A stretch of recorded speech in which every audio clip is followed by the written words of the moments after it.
Good afternoon. I'm Lieutenant Elmer Horn with Douglas County Sheriff's Office, and we're here in one of our communities, and Sheriff Pounds is here with us. And Sheriff Pounds is very involved in his communities, and he come out. We brought out our grill and our smoker so we can come out and help cook for this community. And Sheriff Pounds himself has come out and helped cook with us, and he's here to cook and help these folks today. Good afternoon, ladies and gentlemen. This is one of the programs that I call taking my community back. If you don't get out there and get involved in your community, you ain't gonna be able to get it back. And the sad part about it, we losing our young men at such a pace that it's unreal. We got to come up with something that will help us with these children. Got to. So this is what I'm doing. I love it. I'm out here in the sun. It's hot, but like I said earlier, we're gonna do these until we get that gap between law enforcement and the community bridge. We're gonna bridge that gap because we're gonna get out of here, we're gonna shake hands, we're gonna find out if they got any kind of problem we can assist them with, and invite them to the sheriff's office and come to the roll call. Just come see what's going on at the office. Thank y'all so much for being here. Thank you, Sheriff Pounds. And like I said, this is just one of many events that we bring this grill out to help with our communities and get involved.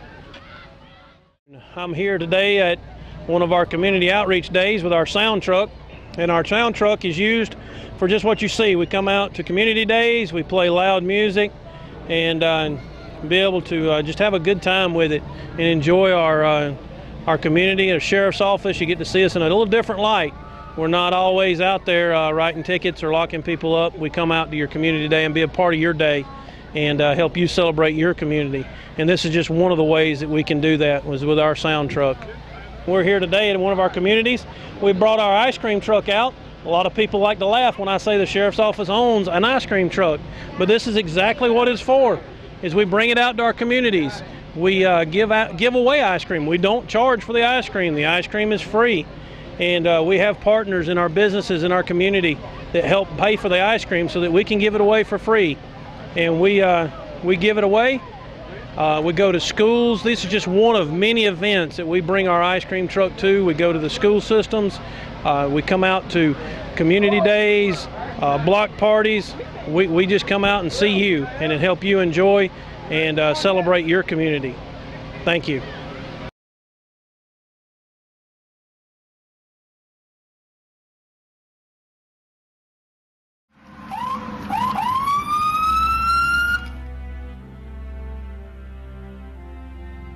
Hi, I'm Chief Gary Sparks with the Douglasville Police Department. Today we want to give you some safety tips concerning traffic stops. Take a look.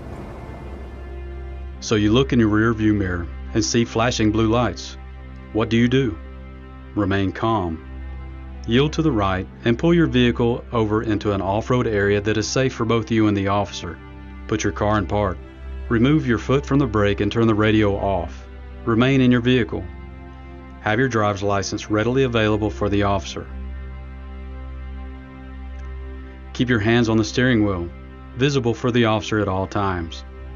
If you need to retrieve any items from the interior, explain what you're reaching for to the officer and avoid any sudden movements.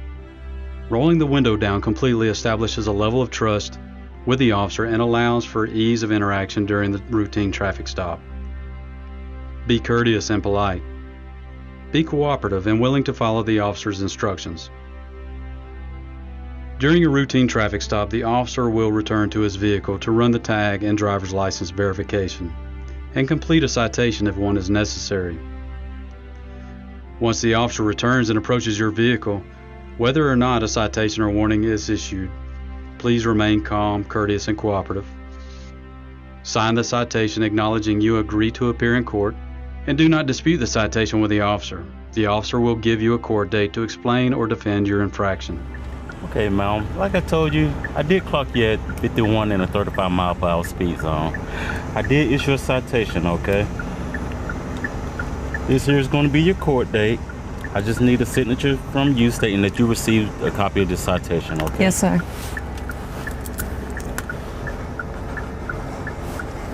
Thank you. All right. Here's your driver license. Thank you. Along with a copy of the citation, okay? You have any questions or concerns for me? No, sir. Okay, well, you have a nice day, okay? Thank you, Thank too. you. Following these few simple steps will help ensure a safe interaction for both you and the officer. I hope these few tips help you as it relates to dealing with law enforcement and traffic stops.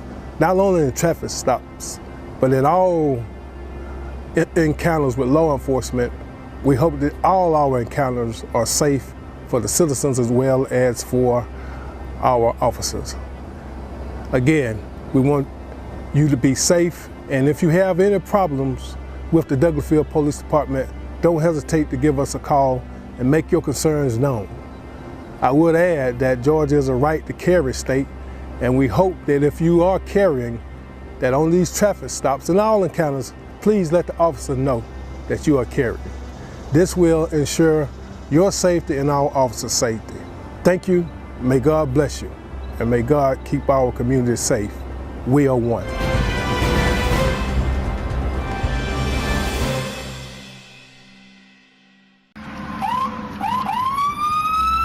You are tuned in to Talk Show Kings on TV 1061.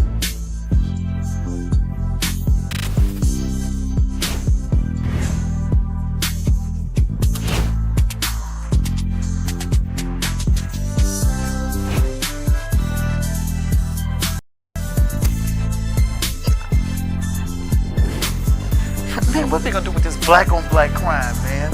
I'm sick of this.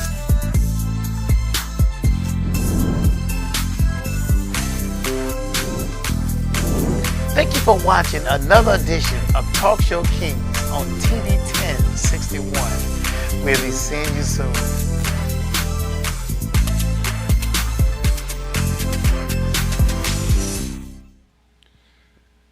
Good evening. Thank you and welcome to another episode of Talk Show Kings.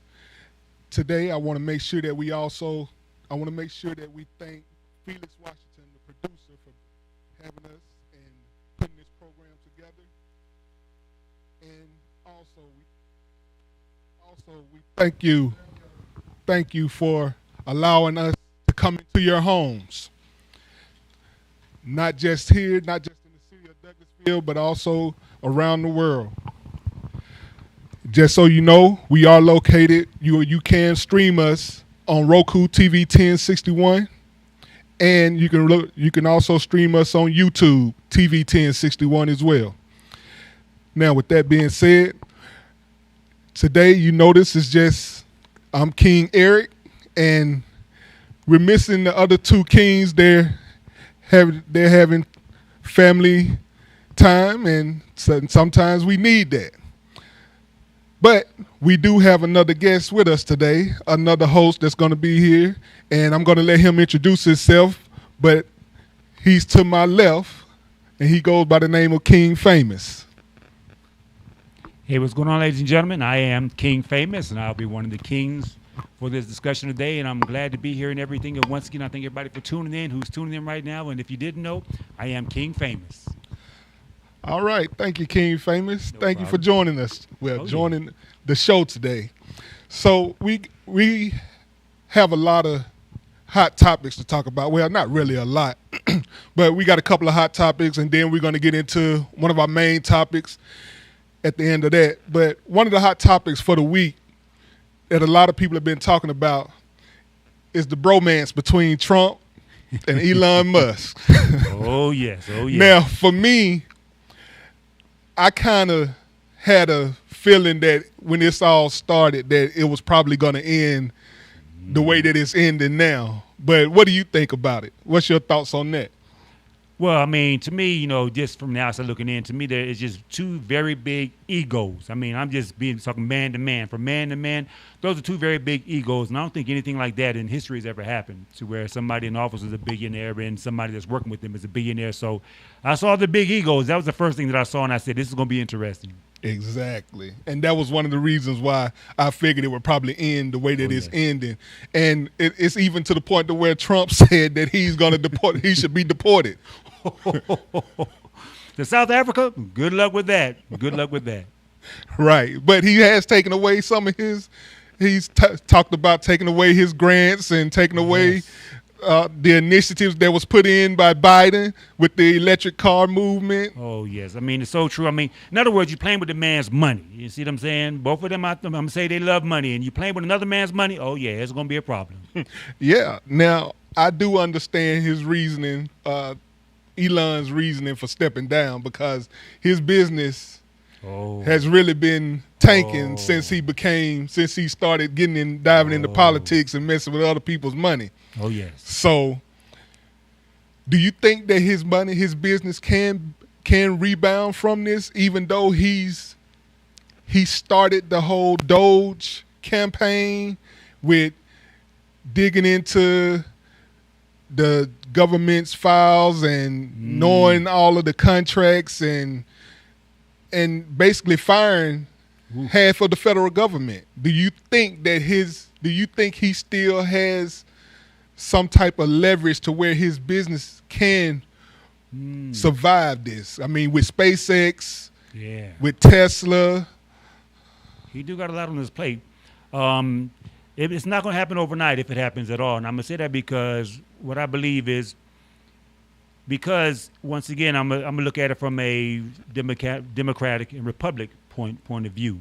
He lost a lot of the Democrats and so many. I think some of the Democrats might have been displeased with what he was doing in the White House with Donald Trump. So it's that right there that's going to make it a hard time getting them individuals back. So if most of his money was Democratic money, it's going to be hard to rebound from that, in so many words. So my attitude is, it's possible because, number one, long as he can continue to do great things, I would say, for the world, for the economy, for the country, individuals may begin to look at that again and just kind of let bygones be bygones. Some other event may happen up and just kind of forget about him for a minute. So, in other words, for him to rebound, it won't be like it was. I don't think it'd be like it was. Okay. I mean, and it's funny that you say it may take a minute, but because, a lot of people are real forgiving. True. But why is it easy to forgive a billionaire, but it's not easy to forgive someone that don't have as much money as he does? Well, I'm gonna say in reference to the women out there, women like what they like, women like who they like. See what I'm saying? So although he's a billionaire and the other one's a billionaire, there might be some personal preferences going on. They may like one more than the other on a personal level. See what I'm saying? To where they might put up with this one because they have a personal interest opposed to the other one who may be, on the right side of the fence in so many words. So I'm thinking some of the little biasness and personal preference because they're both billionaires. They both got money, so I'm going to be attracted to that. So I figure because there may be some personal biases that it may be not so hard or maybe real hard because of the differences. Got you. Okay. Well, let's move on to another hot take of the week. Okay. Now, I know that a lot of people are not into sports.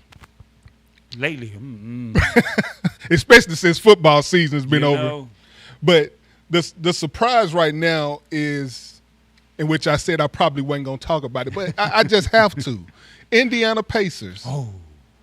The Indiana Pacers in these NBA, in these playoffs, throughout the playoffs, they've just been showing out. You got Halliburton. Yep. I mean, his dad was kicked out the stadium, but his dad was brought back to the stadium, and he's still showing out. Yeah. Like, they were down, the Pacers were down, I think they were down like 30 points almost or more on Thursday. There's a little more. And then they came back in the last minute and won. Yeah, I mean, I don't gamble. So, it's like, but every now and then I start seeing on the internet some of those, they sprinkle a little bit how certain things are rigged. I see a little sprinkle every now and then. They more so relate that to football. But, people are betting. There's a lot of money involved in betting. Some people with a lot of money don't like to lose. So some people with little money can pull a few strings. That's just me. I'm not saying that's what's going on, but that was not, I'm going to say, ordinary. So, yeah, that was kind of make you want to go, But he's been doing that. See, the thing about Indiana, they've been doing that the whole playoffs. True. Yeah. And somebody pointed that out.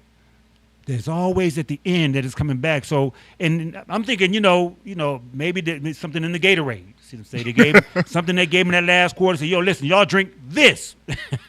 Or somebody, or a phenomenal pep talk. It was something that got them to where it just changed the whole game. So it's been kind of interesting. Right, and it's funny because I was just talking to my brother the other day about it, and I told him, I said, Indiana is not a team that you want to just play around with. True, very true. You have to literally keep your foot on their neck the whole game. And boys are hungry. The whole game, because if they have one inkling, if they get within 10 points in that last 4 or 5 minutes of the game, bam, it's over. You let them hang around too long. Now, with, like I said, you got Halliburton, you got Siakam. I mean, come on. These are players that, I mean, I don't know if Halliburton, what his college career was like, but I know Siakam has won a championship before, so he know what it takes to win a championship. Yeah, that's so true. And I was trying to pay attention in a way that I'm like, okay, is the other team getting a little lax because they figured they got it in the bucket? That's where the Indiana got a little hungry. See what I'm saying? And remember, after doing it once or twice, you kind of get used to it, and you have the confidence in your ability to change the game, especially when you're known for it. But I'm thinking more so, I don't know if the other team got laxed. See what I'm saying? Like, we got it in the bag and stuff, and that's when they may have noticed and stepped it up. But either way, whatever that strategy was, it worked. That's it. Well, all right. Let's move on to the next topic. And I think this topic here, this topic of will warm your heart. Because you have a background in music. Yes. Now, tell me, what's the difference? We keep hearing about Southern Soul. Oh, yes, Southern Soul. And what's the difference between Southern Soul and R&B? Okay. Dramatic in the sense that I like to reference hip hop and R&B. I'm in my 50s and stuff, so I was during the 80s. Hip hop was. I'm still a hip hop head. Where hip hop is now, I call it rap. We went from hip hop to rap. So the music changed, the style changed, and everything, which is what happens. It's the evolution, whatever you want to call it in reference to that. So I see the difference between hip hop and rap because of the generations in the audience. I'm noticing the same thing with R&B and Southern Soul. In Southern Soul, the people are more so of age. I'm going to say like 35, 40 and older. And to me, I'm going to say these are individuals who probably were singers maybe in R&B and maybe didn't have the success as the Whitney Houstons, et cetera, et cetera. So they may have kind of walked away for a minute, and now they're getting back into it. So they're kind of bringing the soul back into music because I think the music has changed a little bit. So to me, the difference between Southern Soul and R&B is, number one, the Southern R&B is still a young girl's, a young man's, a young woman's game, 20s and 30s. I mean, who's coming in the industry, they're more so young. That's where Southern Soul is more of an older, what we call grown and sexy crowd. So because the crowd is different, is that the music is a little different because the people in the 30s and 40s, or the 40s and 50s, I should say, more so want to have a good time. It ain't about getting turned or getting crunk or whatever. It's more about having a good time, almost like back in the 90s, socializing with the men and women. So it's a grown and sexy type movement opposed to R&B is more so, I'm going to say, a lot more based on entertainment, dancing, they dance and they sing. So Southern Soul is more relaxed and everything, more so for an adult crowd that want to have a good time and stuff. That's where R&B is still kind of very entertaining, in my opinion. Okay. I know that you mentioned a lot about the trail rides. Oh, yes. And the boots on the ground movements. How do you feel about those? Now, I almost compare them to festivals. There's other nationalities. They have big outdoor events, and they normally called festivals and stuff, and that's worldwide with EDM music, country music, et cetera, et cetera. We don't really do festivals. We may go inside of a stadium with some of our bigger R&B shows. So now that they're doing trail rides, to me it's more like our festivals. It's a country atmosphere, but it gives individuals opportunity to get outside, as they say, to come outside and stuff, and they can use the Southern image, which is the cowboy boots and the cowboy hats, and now the young girls busting them Daisy Dukes for the most part, which makes it kind of enticing to watch. So I think because there are more people can be held outside, and because line dance is now popular, is that the outdoor type festivals is more of a unity thing because it's not a lot of individual stuff going on, and the music is more so I'm gonna say about dancing and partying. And people want to dance and party, you can do it outdoors or do it outside and do it. So the trail riding to me is an opportunity for number one, the country to come with the R&B and the Southern soul, but the line dancing is more entertaining because trail ride normally involves horses because they're riding and four-wheelers and stuff. But now it's becoming what we call a big outdoor party, which is fine. Like I said, as long as we keep it as a party. So the difference to me is more so it's an outdoor party for almost all ages now. Kids can come because there's horses involved, and it's about dancing and partying and having a good time. Okay. Are there any particular upcoming trail rides or festivities like this that's coming up that you know about that you can send people to? Oh, yeah. Matter of fact, in Atlanta, Georgia, can I give an address? Yep. Oh, okay. 5220 or 5220 Butner, Butner, Butner Road in Atlanta, Georgia. That's over there off of Washington Road on the west side. They're doing a trail ride. It's called the Metro ATL Trail Ride, Trail Ride and Bash and stuff. And it's going to be a lot of local artists and some from out of town who do Southern soul. We call it also soul, blues, and R&B. From Nelly Tiger Travis, who has a excuse me, her song. I don't say it's my song, you know what I'm saying, about the good-looking man and everything and stuff. So there's certain songs out there, Icebug gonna be out there. There's a lot of individuals going to be on that show. So a lot of local artists who are into Southern soul going to be there and everything. And they're going to have horses out there and a good time and stuff. So once again, June the 28th on 3220 Butner Road, and also August 31st at Magnolia Lounge over there in Forest Park. So, yeah, I'm going to be in that show, too. I'll be performing live and stuff. Okay, and what will you do? You just DJing? Well, no. Those events, I'll be performing. As an EMC, I'm known as Mr. Naughty, good for your body, because I'm there for the ladies, in so many words. So I'll be performing as a Southern soul artist, but I'll be rapping, not singing, but I have background singers and dancers and stuff. So I'll be performing at both of these shows as an artist, but I also DJ Southern soul and old school. I specialize in old school parties and everything. Got you. Okay. I see you put that plug out there, and that's a good thing. So, look, if you want to attend some of these events, just pull up. Oh, yeah. Pull up. I mean, it's good outdoor fun for the family, for the kids and everything and stuff. Good music, good clean music and everything. Live entertainment, which is always fun, live entertainment and stuff. And they also sing R&B, blues songs, and we call soul blues, which is kind of a blend of blues and R&B. They call it soul blues, a.k.a. Southern soul. So it's good music in so many words. And it is a grown atmosphere. So if you're an adult and stuff, you can bring for the one on the 28th, bring your coolers. It's BYOB in so many words. So, and it's just come out and have a good time. Once again, friendly atmosphere. And it's kind of good for the summer for people to get out and stuff and socialize. And, it's not necessarily just crowded up in the club and in the sections, outside of Sky Wiley, in the sections and everything. So, yeah, it's going to be fun. Got you. That's nice.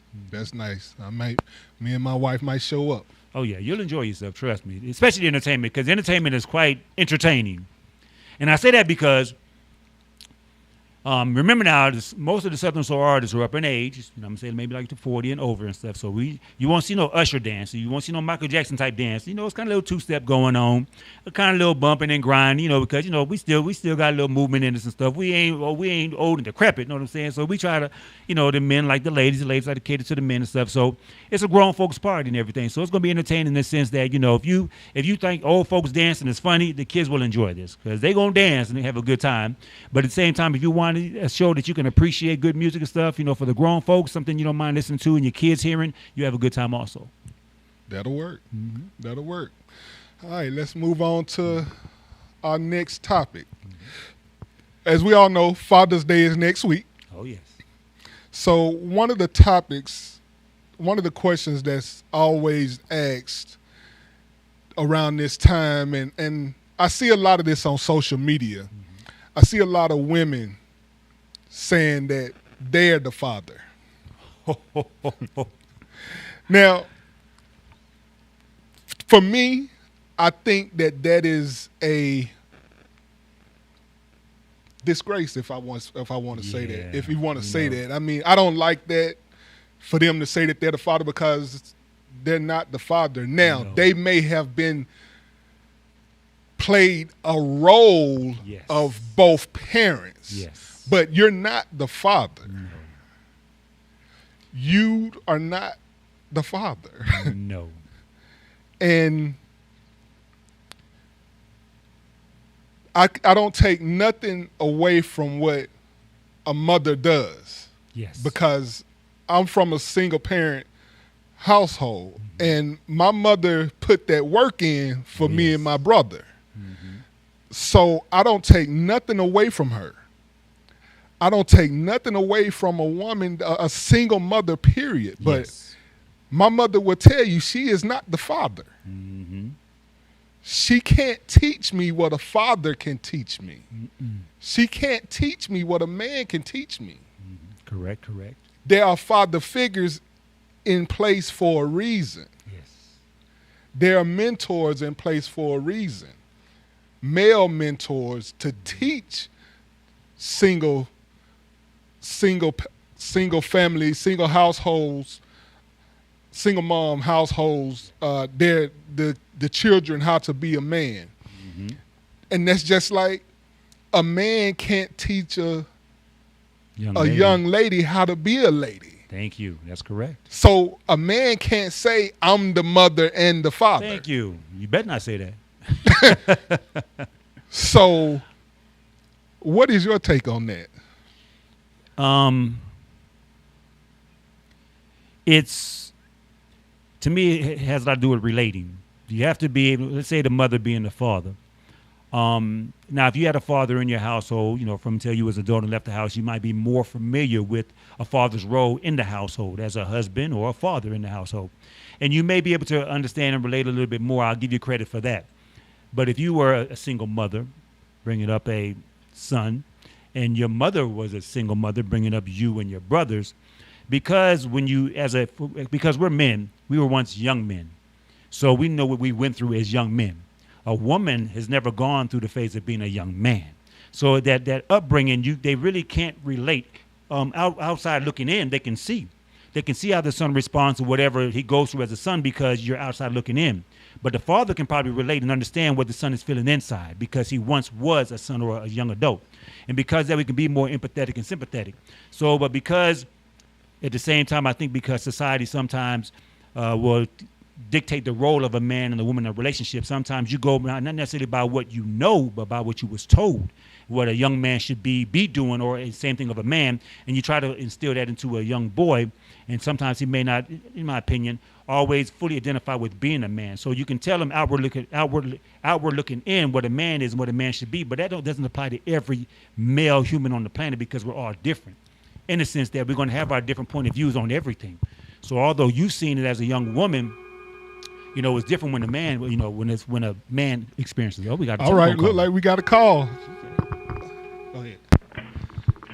Talk Show Kings.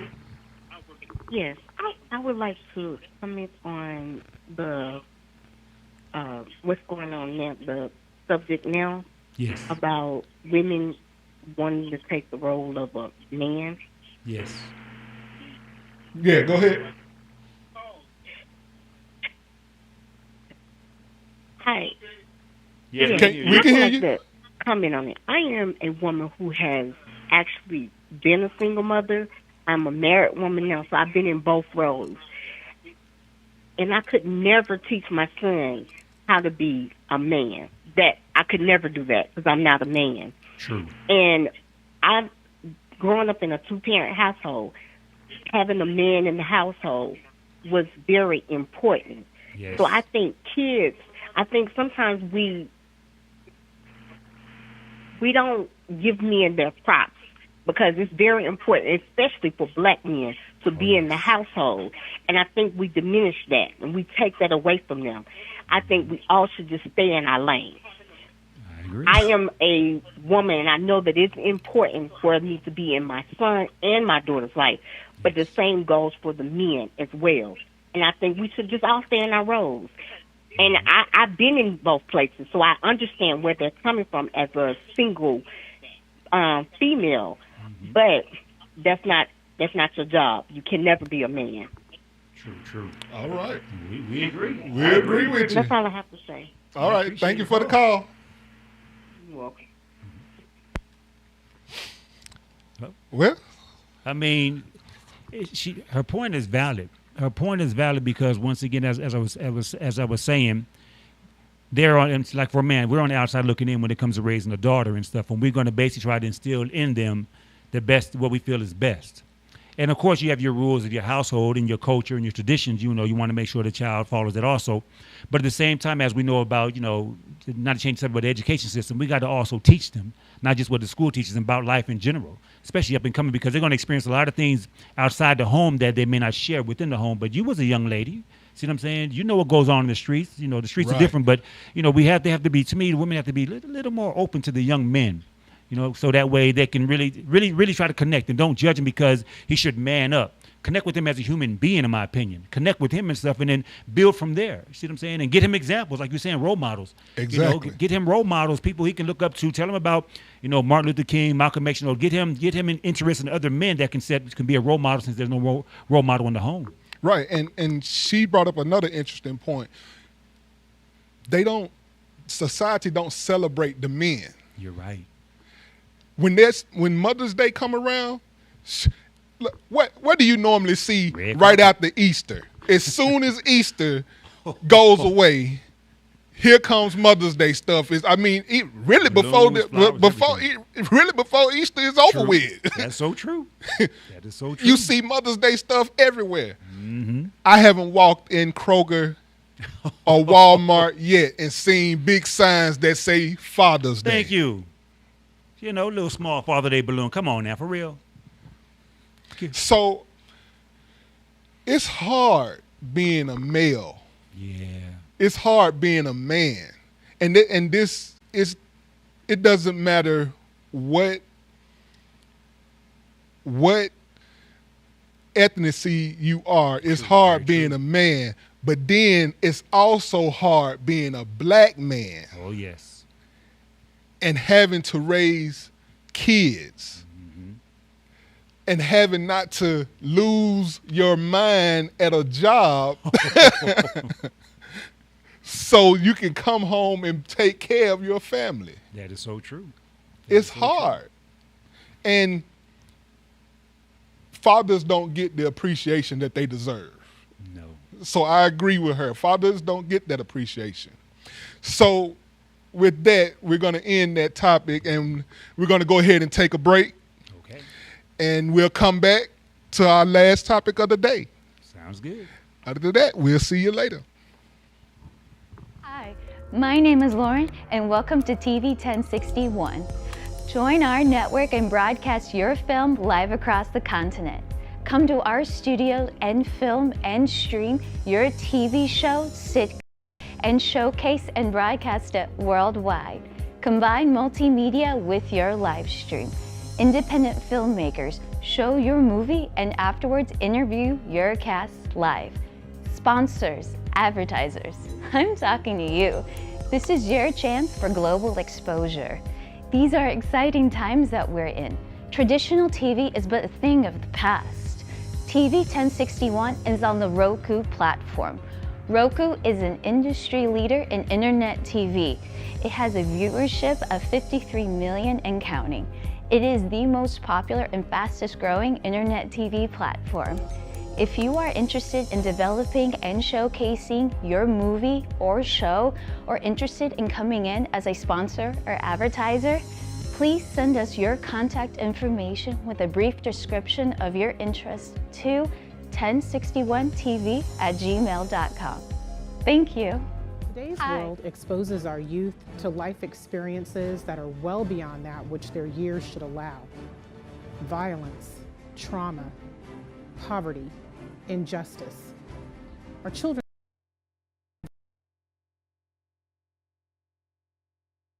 is a community-based organization designed to save young lives by reducing violence and assisting youth in their personal development. WISDOM stands for Wise Individuals Structuring and Developing Youthful Minds. Through our collective wisdom, we can change lives for the better.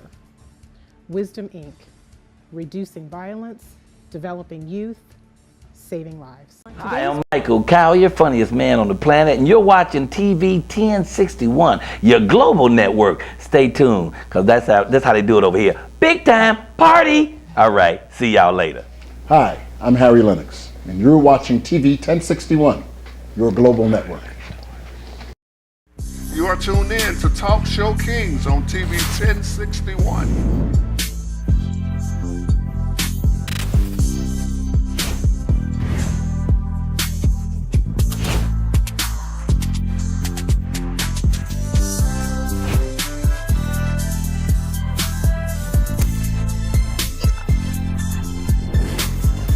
Man, what they gonna do with this black on black crime, man?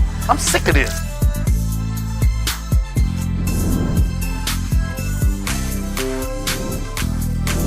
Thank you for watching another edition of Talk Show Kings on TV 1061. We'll be seeing you soon.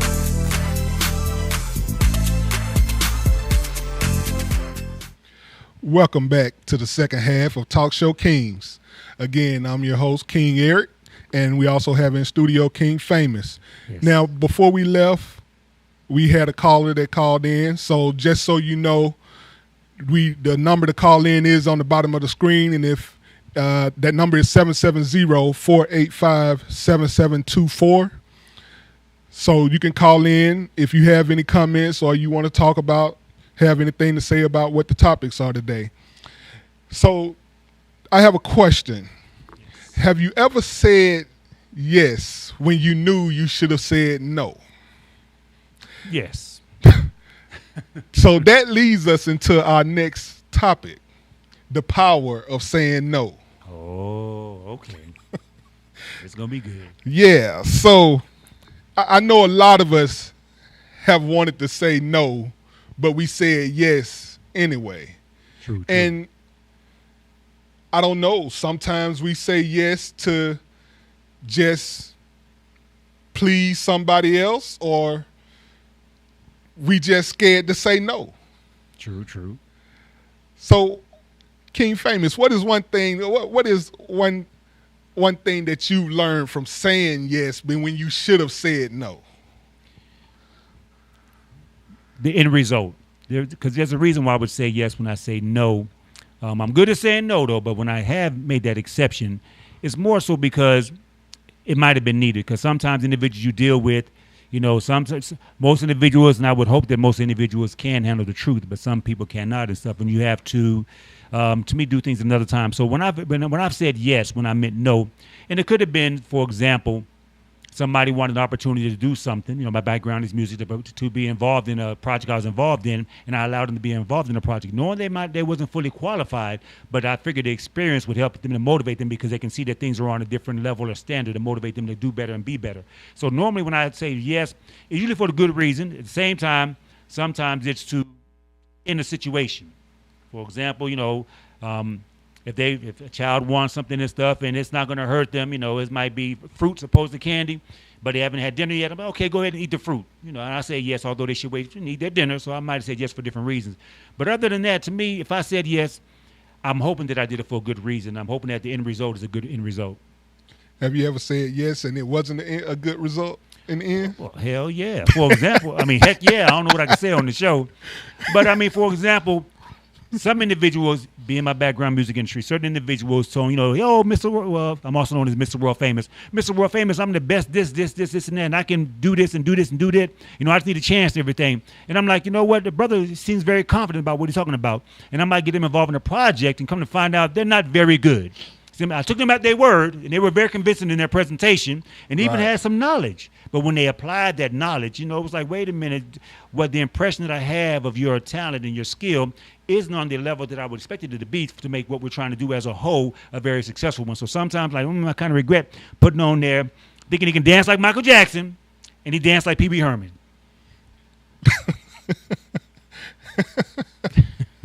I got you.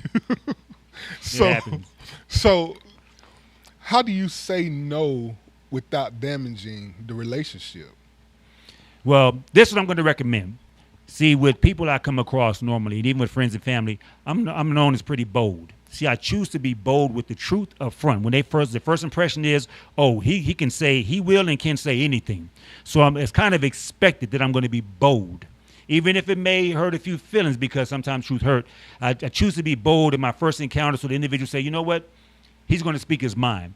So I'm hoping that when I do say no, it's accepted and not offended because they know I mean it, opposed to me trying to make excuses for the most part. So if you think I'm crazy, it ain't that I'm crazy, just that, you know what, I know the truth. If I feel that I have to be a little more gentle with you for the most part, the way I communicate with you for the most part, I will be, because I'm looking at whether is this a short-term or long-term thing.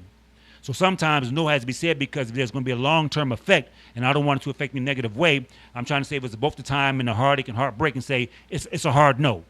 And I would hope by me being truthful with them that they accept and respect me for being truthful with them instead of lying to them and the whole thing fall apart. So when it has to be no, it's going to be no. Because number one, I'm thinking long term, and I'm thinking, if it's going to affect both of us in a negative way, I got to tell the truth and to say no, and just roll with the punches on that.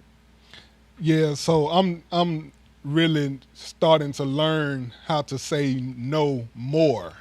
Oh yes, more, because I'm the type that if I can do it, I'll say yes. Yes. But sometimes even if I don't feel like doing it. But now I'm getting to the point to where now I'm like, look, nah, I'm good. I'm good with that. Yes. I'm good with that because I don't want to do it. And if I don't want to do it, I'm telling you no. Now there's only one thing after that that's gonna make me go do it. The money gotta be right. Bam, there it is. There it is. So other than that, no. True. No.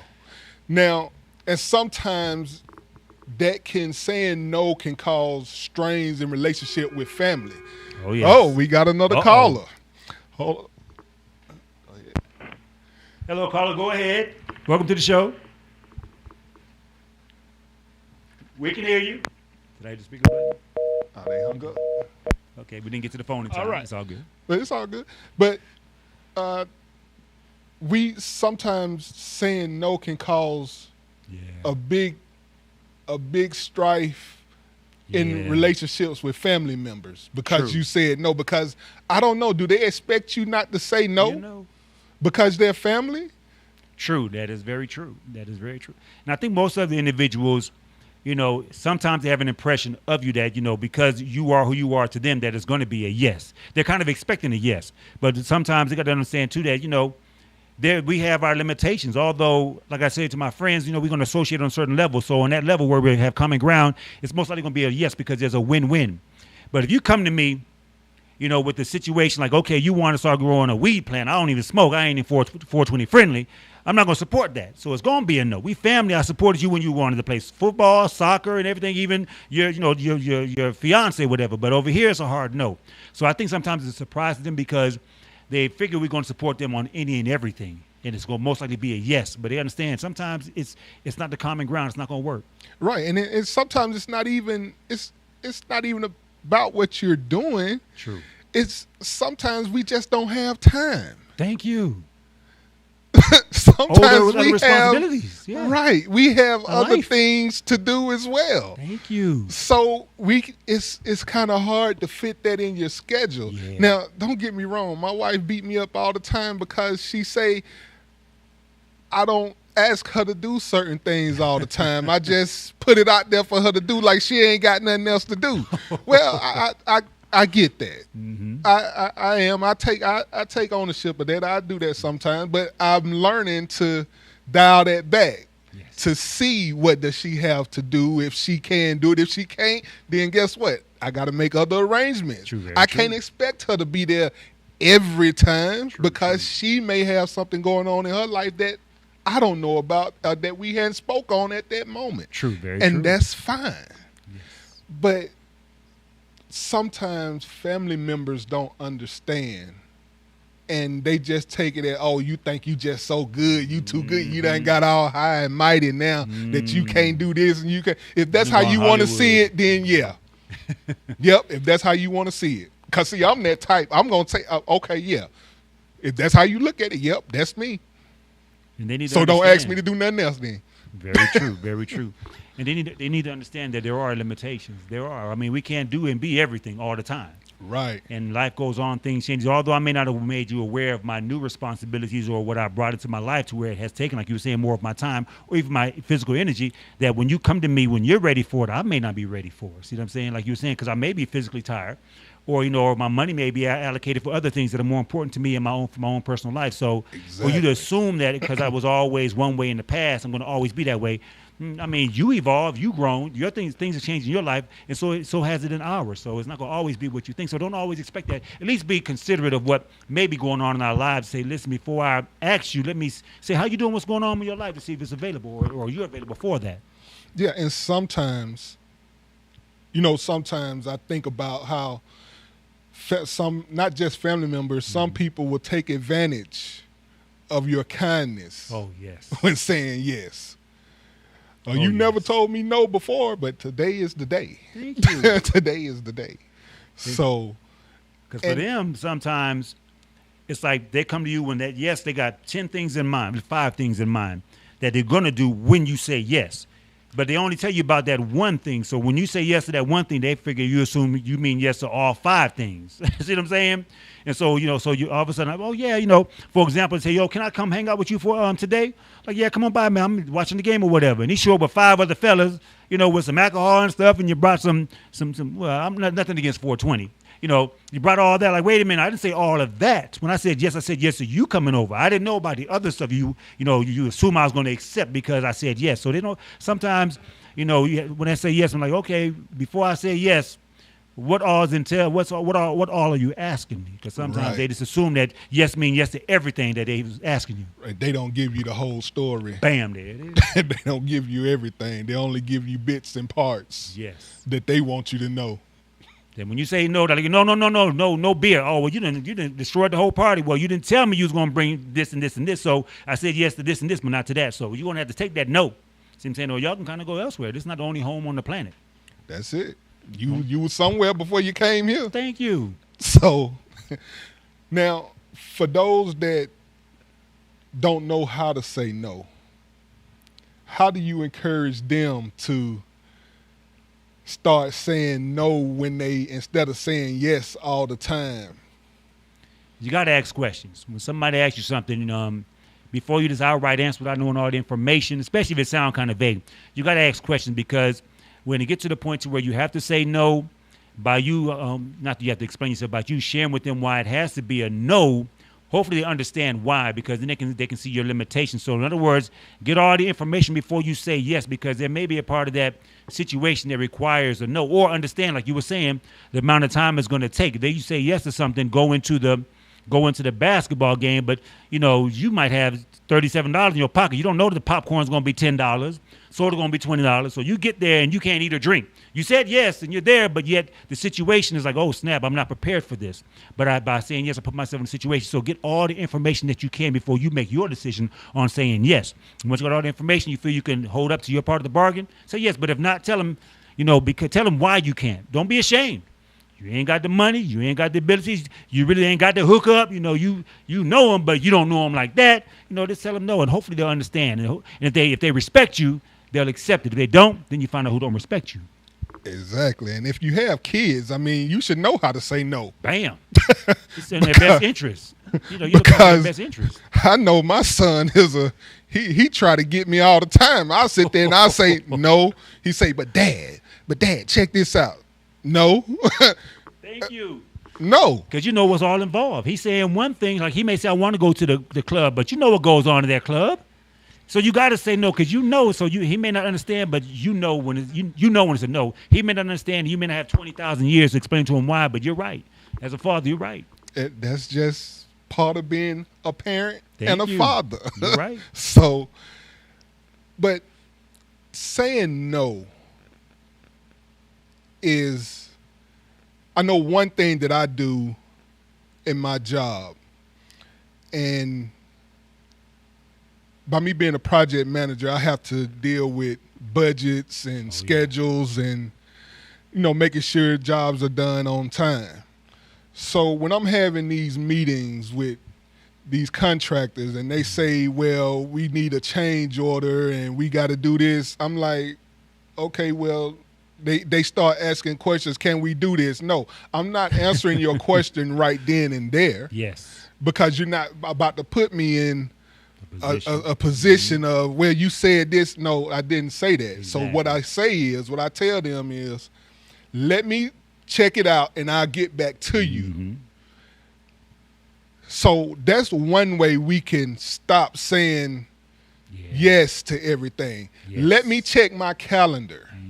Let me make sure my wife or my husband don't have nothing going on this day. Thank you. Let me find out let me check on this side. Yes. You know, find out what's going on before I give you an answer, because I don't want to say yeah and then come back later and say they didn't add it to it and like, whoa, wait, hold up. Right. You know, yeah. Give me, don't give me everything. Let me find out some more information first. True. So that's one way you can stop from saying yes all the time. And I think that, again, a lot of people that don't say no, I think a lot of it has to do with fear. They don't want to feel like they're the bad person.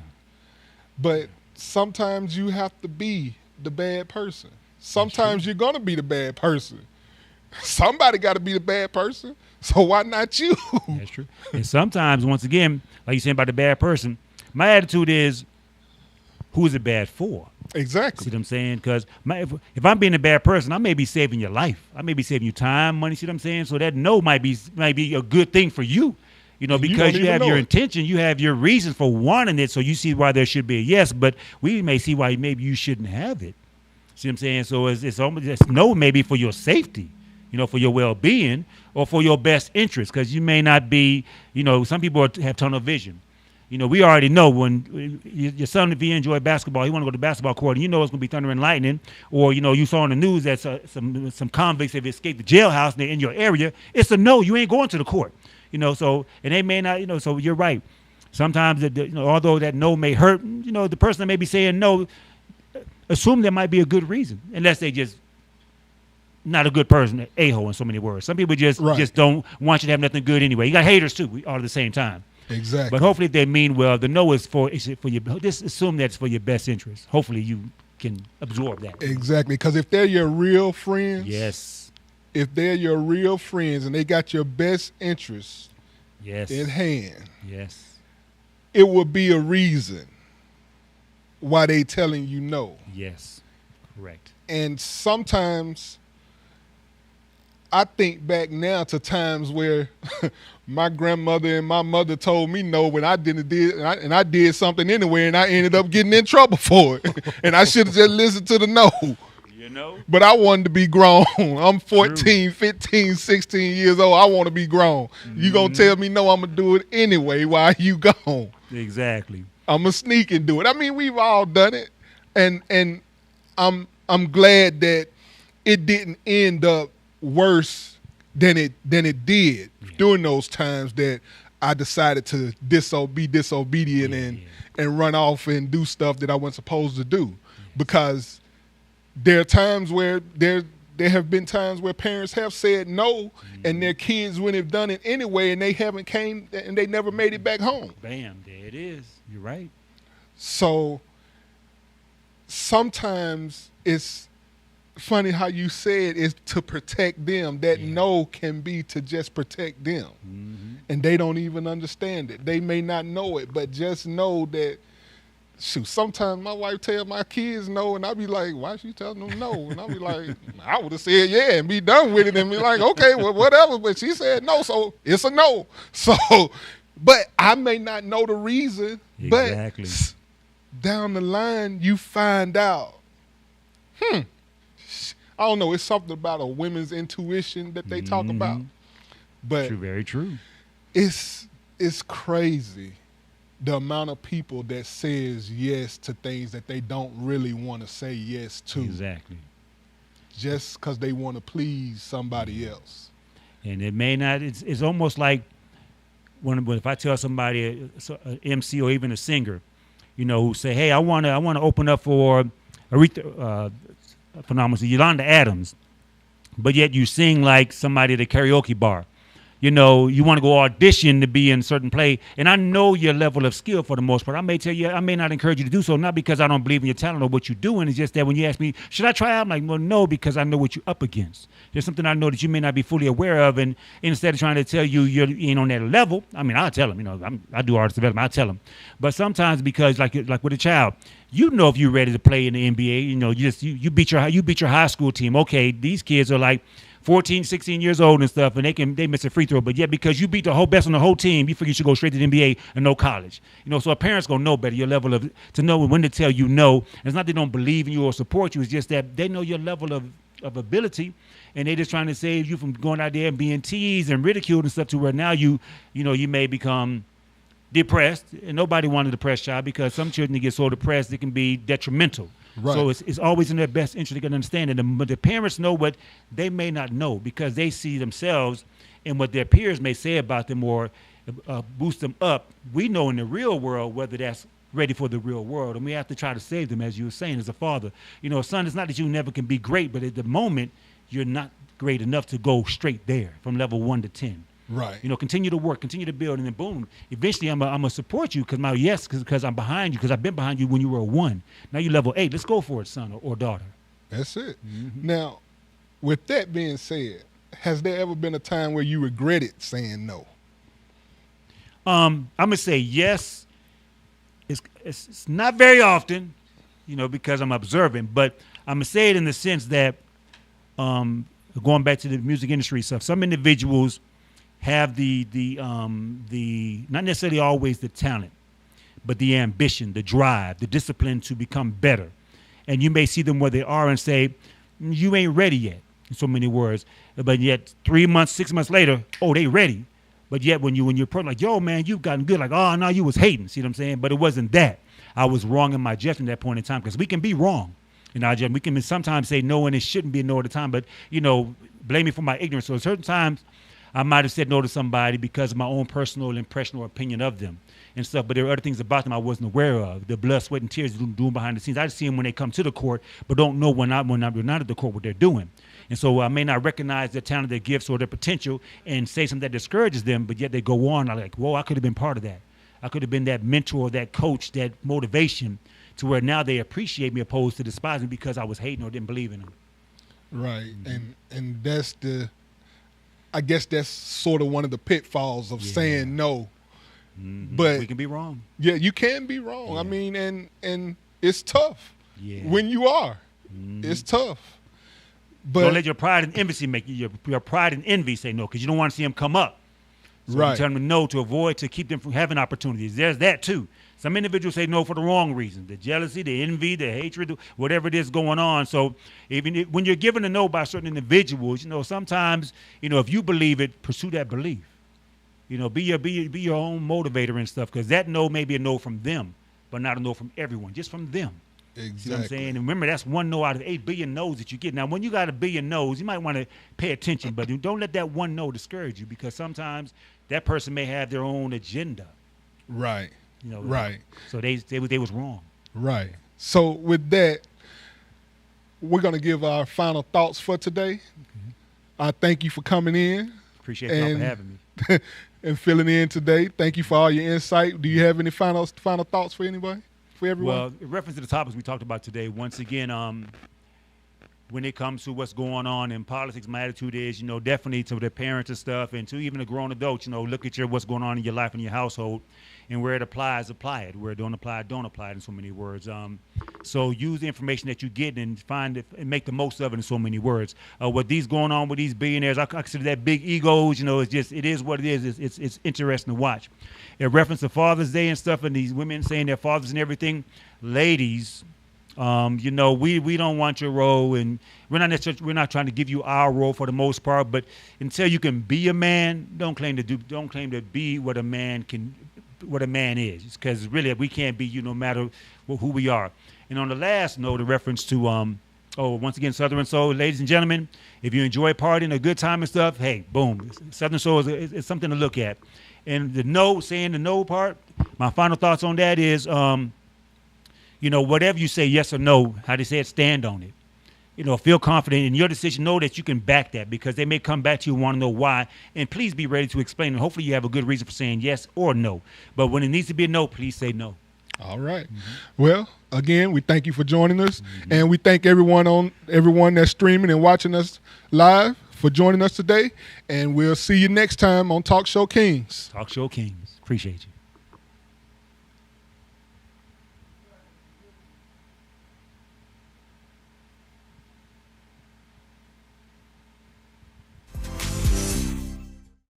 You are tuned in to Talk Show Kings on TV 1061.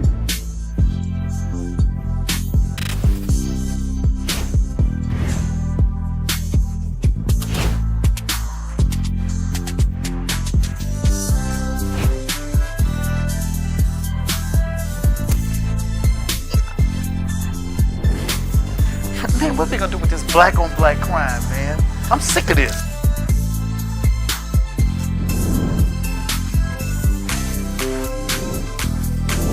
Thank you for watching another edition of Talk Show Kings on TV 1061. We'll be seeing you soon.